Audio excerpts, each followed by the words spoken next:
Climate change is the biggest health threat facing humanity. It's critical that we reduce greenhouse gas emissions to avert catastrophe. However, climate change is already impacting the health of people across the world, including through death and illness due to increasingly frequent extreme weather events like heat waves. Given past emissions, it's inevitable that these risks are going to increase. We need to plan to not just survive in a warming world, but also to be able to work, live, and thrive. And that means understanding the mechanisms of our body, or physiology. Extreme heat exposure can cause problems right across the life, from impacts to childbirth, to difficulties at work, and onto challenges of handling heat during old age. So what happens to our bodies as we endure more and more days and nights of excessive heat? It requires our bodies to activate their heat loss mechanisms. This is done by generating sweat, which cools down our skin when the sweat evaporates, and by increasing blood flow through a process called vasodilation, which transports heat from the deep part of our body towards the skin surface. That requires the heart to do additional work over prolonged periods of time. And if the heart already has an underlying infirmity because of a pre-existing condition, then the extra work that it has to do to maintain blood pressure might not be possible, potentially resulting in a catastrophic cardiovascular event. Children and the older population are especially at risk due to thermophysiological disadvantages, as well as workers that need to cope with heat on top of their exertion due to the work. Meanwhile, those with kidney disease face problems as worsening dehydration and a reduced blood flow pushes the kidneys to their limit. Heat stroke is also a major risk, when critically heating the body with reduced blood perfusion causes leaks of gut toxins that spark a cascade of damaging and even deadly events. The threats to health and the potential solutions aren't the same for everyone, everywhere. The issues lie in a spectrum of vulnerability. People can have the capacity to adapt their physiology or their behavior.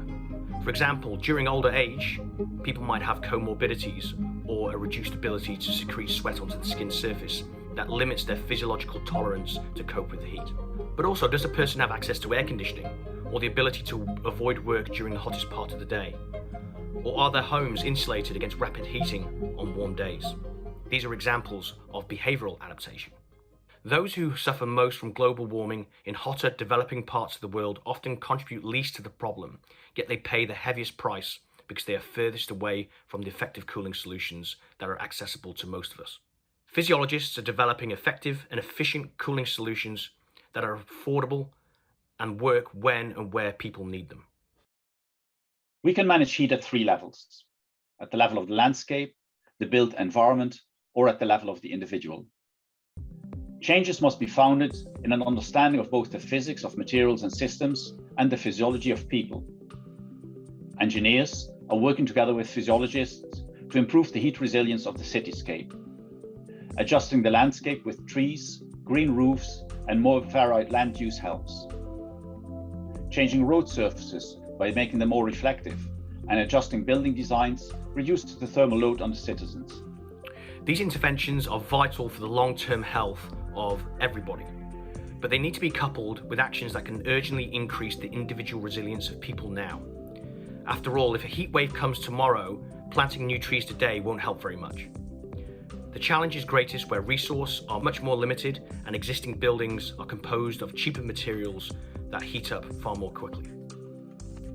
To cool the body down at the individual level, a lot of focus is on cooling the air, which is energy intensive and inefficient. Air conditioning is expensive and its power use is, in the long term, unsustainable. Instead, physiologists can use a comprehensive understanding of the human body to optimize physical cooling.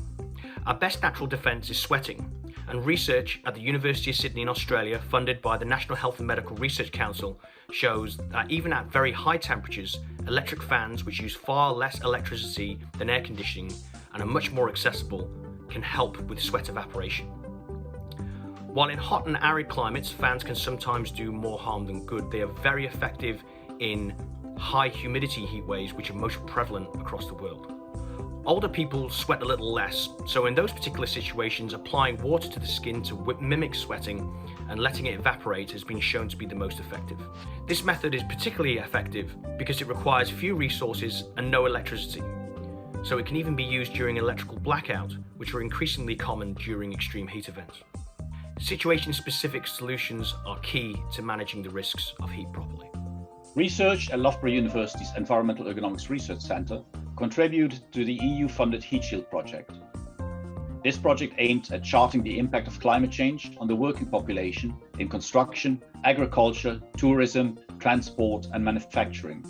And subsequently, it worked on developing guidance and methodologies to mitigate the heat impact in those industries. Thus, it increases resilience of the workforce by bringing physiologists together with the climate scientists to improve early warning systems and provide tailored guidance to keep people safe, both at home and in the workplace.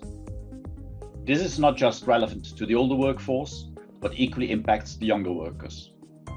Physiologists are at the heart of a multidisciplinary approach to understanding and finding solutions for the impacts of health problems resulting from hot weather and heat extremes caused by climate change. We can translate our knowledge of physiology into solutions that work for people. By combining knowledge from across different fields to develop designs and policies, we can respond to the health harms caused by this unfolding crisis.